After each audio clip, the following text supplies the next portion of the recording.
Hey everybody, welcome back to the channel, and today we're doing a VCT America season preview for the team Evil Geniuses. So Evil Geniuses is quite the interesting team to talk about. So last year they win champions, they get second place in Tokyo, so pretty much known as the best team in Valorant last year, but I would say that I think Fnatic was actually better overall. They won 2 tournaments, but Evil Geniuses didn't win the biggest prize in champions. So overall, they have this all-star roster of players that all seem to fit very well together. The roles work out well. They have star IGL and Boostio. They have a star player on Jett in Demon 1 looking like the best player in the entire world last year. So most organizations that get gifted that team, even when it didn't seem like Evil Geniuses really cared to build a roster that was particularly super good, it seemed like a pretty just like slapped together roster, but they end up being a fantastic team. Any org would love for that to be the situation that they were in, but Evil Geniuses is not one of those orgs. Evil Geniuses is an organization that is trying to dissolve itself. It is getting out of a lot of games. It's out of League of Legends. Its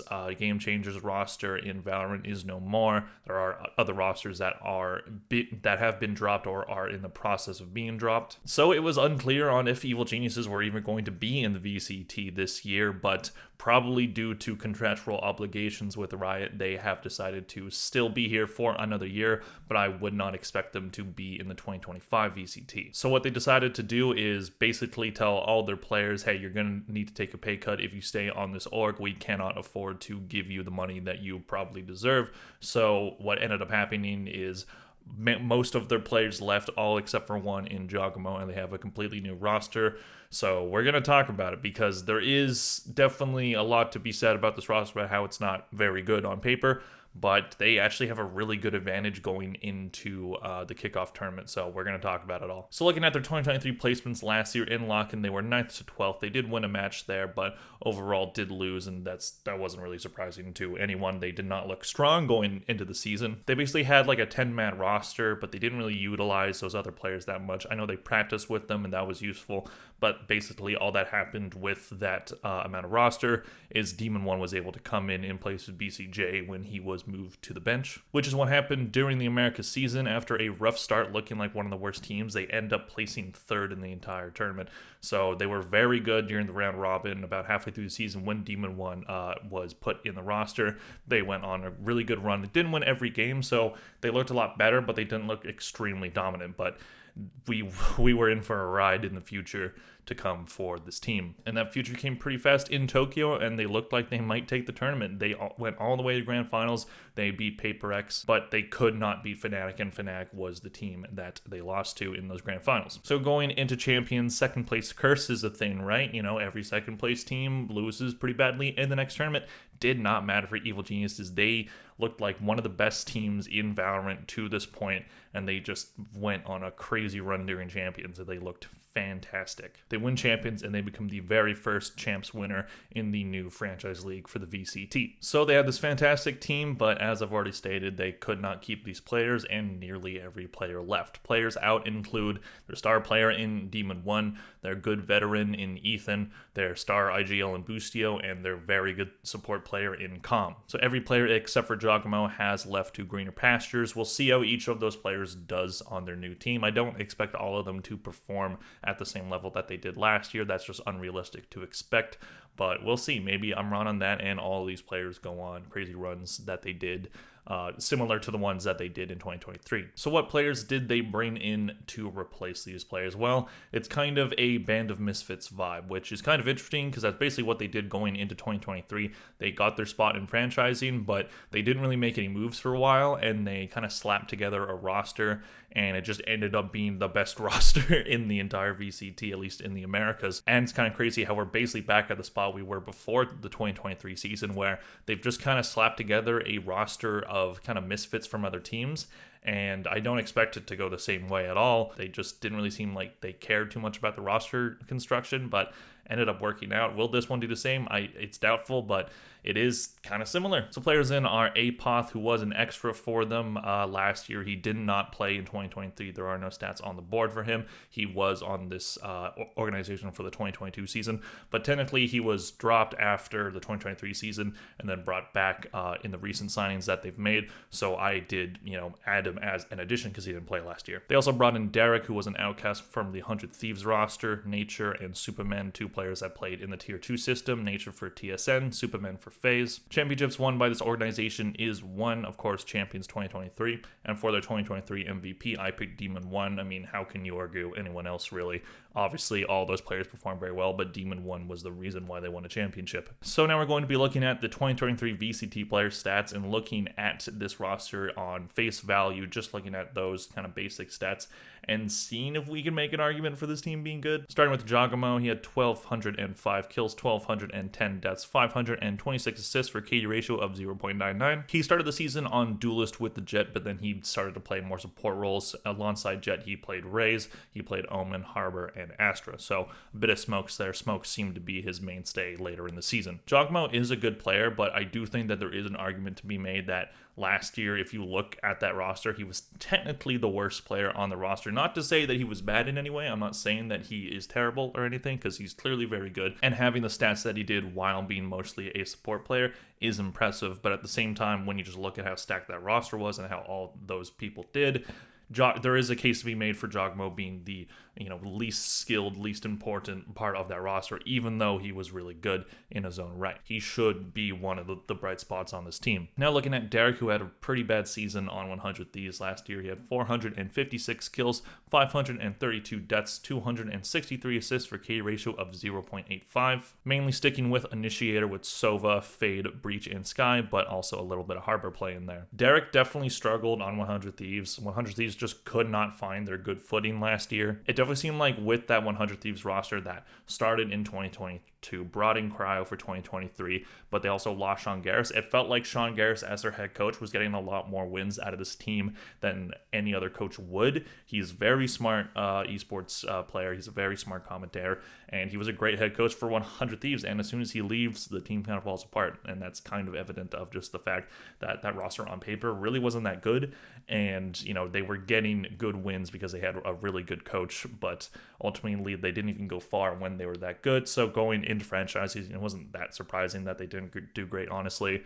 But Derek just definitely struggled last season, could not find his good footing. Maybe on a roster where there's less pressure on him, he can perform well, but we will see. Moving on to Nature, who spent his time in Tier 2 North America with TSM. He had 586 kills, 525 deaths, 258 assists for K ratio of 1.11. He played Sova, Viper, Fade, KO, and Killjoy. So he was a support player playing any support role that was needed of him, Sentinel, Smokes, or Initiator. And he had solid numbers on a team that didn't really do particularly super well in TSM. They weren't like terrible, but they definitely weren't good. And Nature was one of the bright spots on that TSM roster. So again, maybe on a Tier 1 roster where there's not going to be any pressure on these players because everyone knows the situation. So Nature might be able to perform really well and actually surprise a lot of people with this play. Moving on to Superman, who was on FaZe in the Tier 2 system in North America. He had 494 kills, 546 deaths, 314 assists for KD ratio of 0.90. He played Smokes in Astra, Brimstone, and Omen. Superman was on that FaZe squad for quite a while, and that roster never really got a lot going aside from way back in 2020.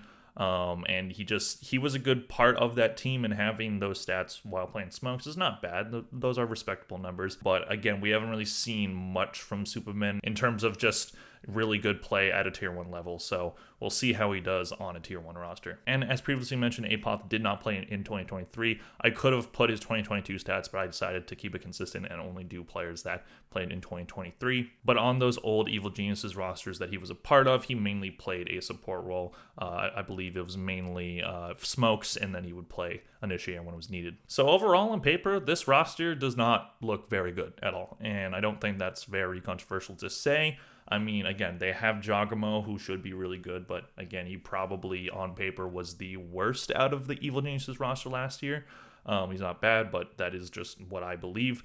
Derek, he had a really bad season on 100 Thieves. Nature, good season in Tier 2. Superman, good season on Tier 2 as well, but both of the teams that these players were a part of did not go very far. And they have a player in Apoth who hasn't played competitive Valorant in at least a year. So on paper, it really doesn't look great, but here's the thing. They have a bye round, so if you don't know, which if you're watching this video, you most likely do, but In the kickoff tournament, every team that went the farthest in each region last year at Champions has a bye round, so they only need to win 2 matches. Is this roster on paper looks like they can be good enough to dominate in the Americas? No. Does this roster look like they can potentially surprise people and win 2 matches at the kickoff tournament? Yes.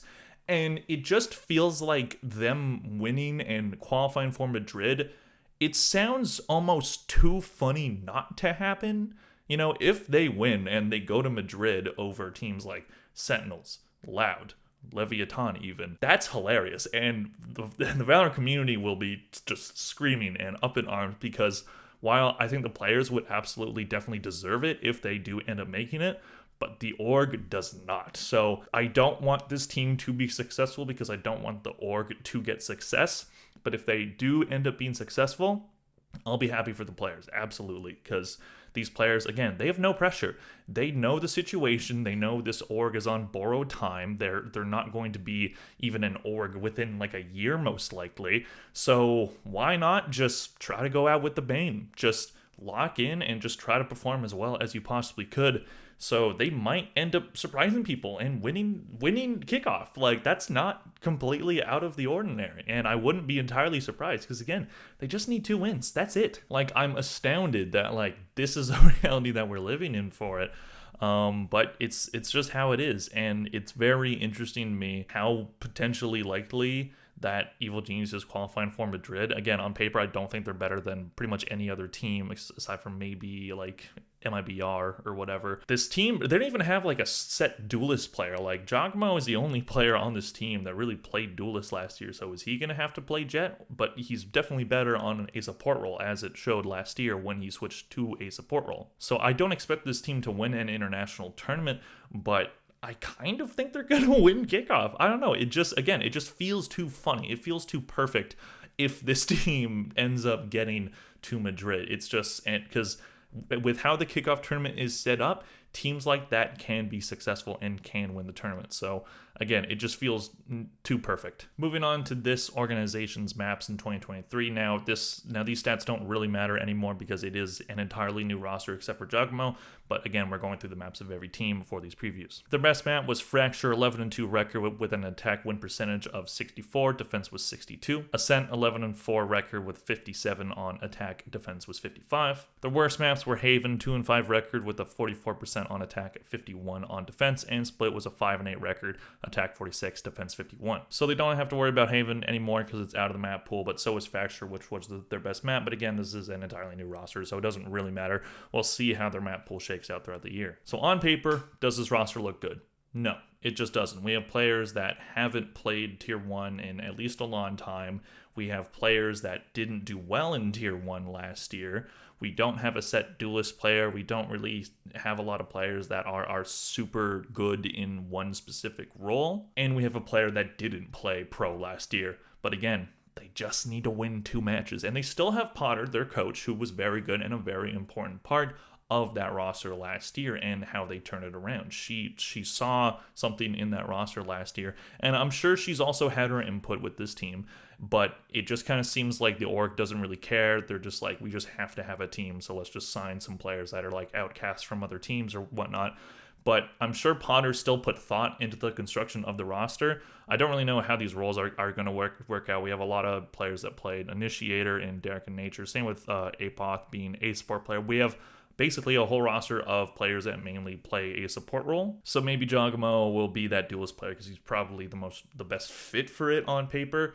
But I don't know, like maybe Nature switches over to that because he does have a high K-Death ratio in Tier 2 last year. So I don't know, like just trying to think of how their comps are going to work out kind of gives me a headache because I just don't know. But again, 2 matches, that's all you need for Madrid.